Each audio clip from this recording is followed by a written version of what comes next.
Hi, welcome to Classes for Children and Beginners. I'm Patricia Allingham Carlson, and today I'm going to be working with a very difficult and challenging point of view of the human face. This is the profile view when someone turns sideways to you. I'm going to show you some basic ways to show how to do the features and where they should be on the face in the average person. This is going to take some practice, but you can get it. I hope you enjoy the lesson. And now let's draw. Hi, welcome back to art classes. For today's class, again, we're using a pencil, a paper, and an eraser. Drawing people. People have this habit of turning their faces sideways and making us draw them that way. And we call this profile. So when a person turns their face sideways,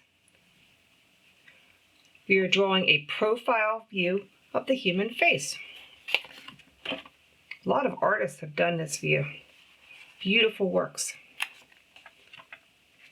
A lot of photographers will take people's pictures this way.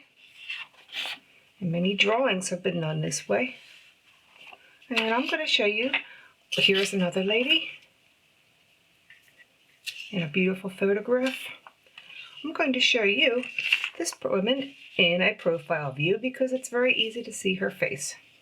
All the features are there and her eyes aren't closed, so I'm just going to use this one and tell you to start.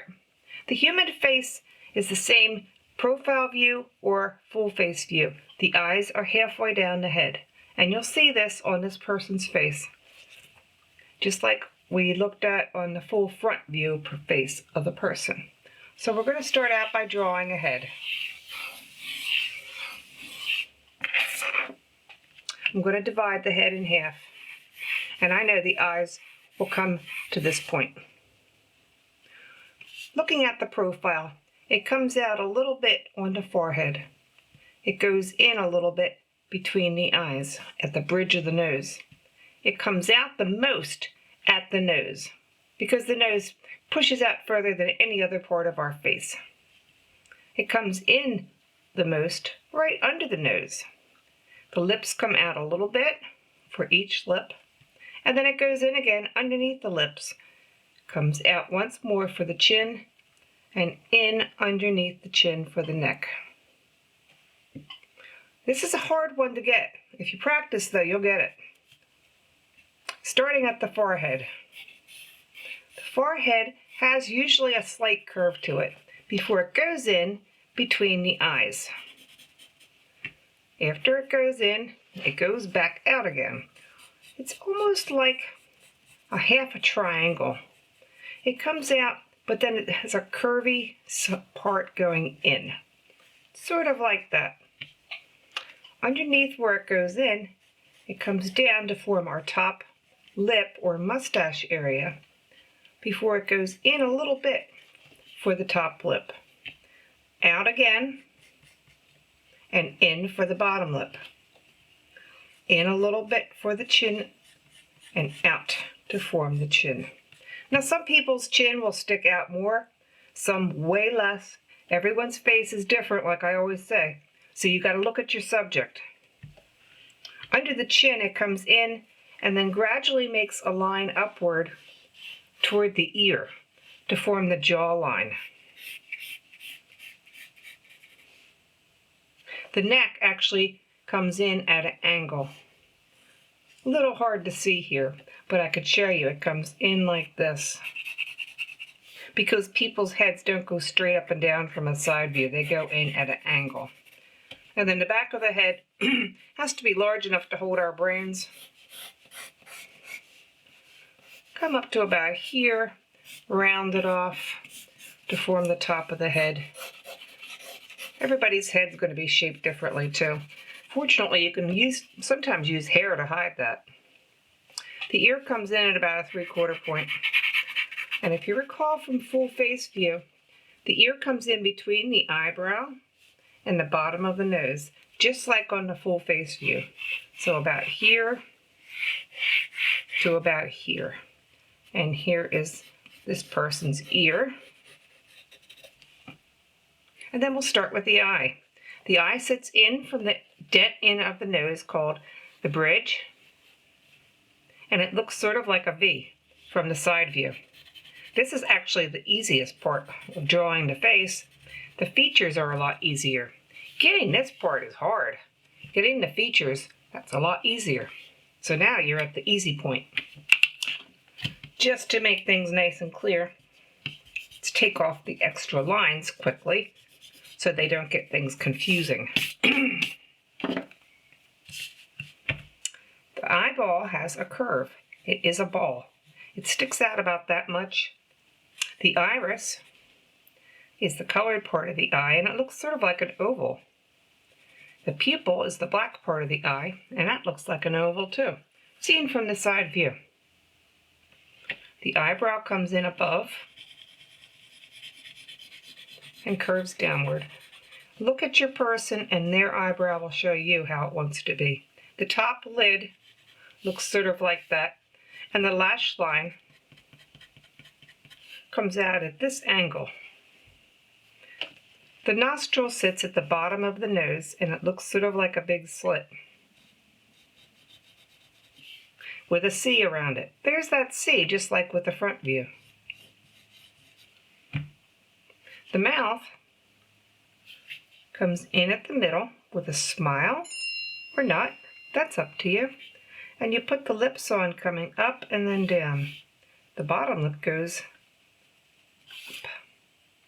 And here's a person who looks sort of human now, especially since they smiled. We do a little ear work. I'm looking at the structure of the inner ear, and everyone again has a slightly different structure. As long as you get some basics in there, you'll be okay. And everything at this point is what makes the person themselves uniquely, whether you get them long hair, short hair, a larger nose, a smaller nose, a mustache or a beard, whatever you choose to do. I'm going to take this one just a little further, and then I'm going to leave you to practice your profile view. This woman would like her hair in a style similar to what she actually has. So I'm going to take her hairline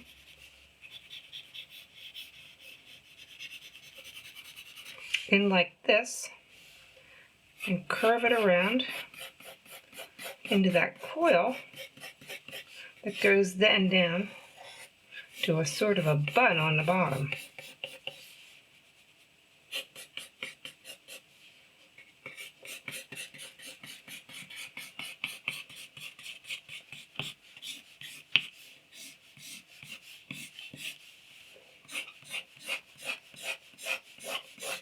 Remember how the hair curves around the head, because the head is a curved thing.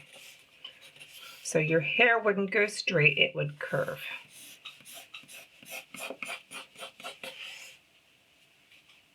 I'll take her jawline right on up to her ear.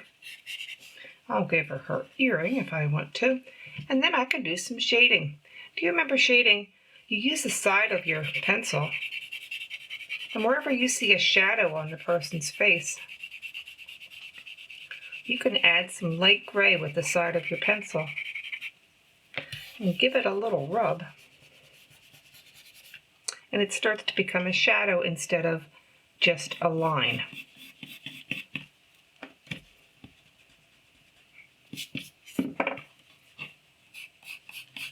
The easiest way to draw a profile view is to look at an actual picture of a person in profile view.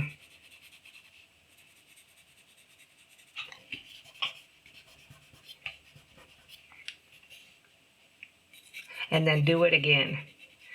And then do it again.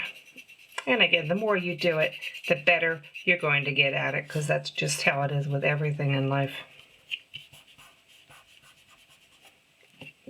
She has a nice shadow on her cheek, so I'm going to put that in like that.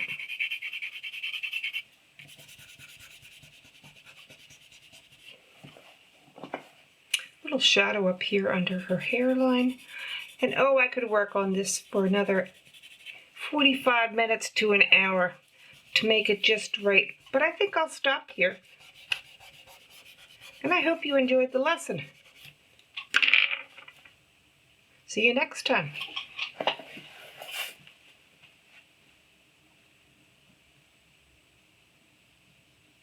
I hope you enjoyed this video and learned something from it. Please give it a like and a thumbs up and subscribe in the links below so you don't miss any lessons coming up. There are also links to the places where I buy my supplies from, including most of my scholastic supplies from blick.com.